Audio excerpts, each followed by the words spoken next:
Before we jump into the actual creation process of your characters, I want to review a few critical aspects.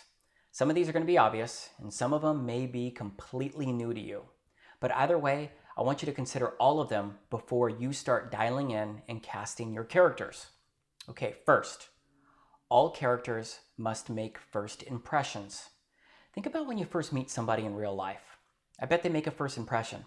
There's usually something specific about them that you remember. Maybe it's their clothing, or I don't know, their language, or a big smile, or a lack of smile. Each person that you meet, though, leaves you with a different and unique impression. So remember that as you create your characters. Second, you will have major and minor characters.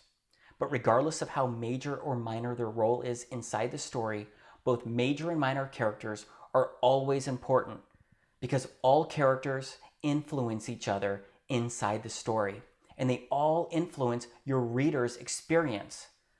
So my point here is that no character should ever get left behind. Every character deserves some degree of importance, at least in your mind, the storyteller's mind. Okay, third, all characters, major and minor, have goals and stakes. Of course, major characters are going to have overarching story goals, and they're also going to have overarching stakes. But even minor characters that appear in just one scene are going to want something. Something's going to be at stake as well, because that's how real life works. Every person, real or not, wants something, and if they don't get it, it affects them, it impacts them. Fourth, your characters will be made up of the most dramatic moments of their lives. Let's put that another way. You will only share your character's most dramatic moments inside your story. Yes, it's going to be your job to know all of the mundane and little things about your characters, but it's also going to be your job as the storyteller to leave out all of those ordinary and boring parts from your story, because you got to entertain readers. Turns out boring is not fun or entertaining. Fifth, there are a few simple ways that you're going to be able to get to know your characters, and they're pretty similar to how you get to know people in your everyday real life. To begin with, you get to know people by what they do. Yeah, their actions say a lot about their character. Next, you get to observe what they say. Their actual words say a lot about their character. Also, you learn what other people say about them. Other people's words say a lot about their character. And fortunately, there's one more way here that you're going to be able to get to know your fictional characters. Now, this last way, it isn't something that you have available when it comes to the real people in your life. Here it is. You get to discover what and how they think. Yeah, you get to jump inside your characters' heads and determine what and how they think. That's going to be really important. It's going to be a differentiator.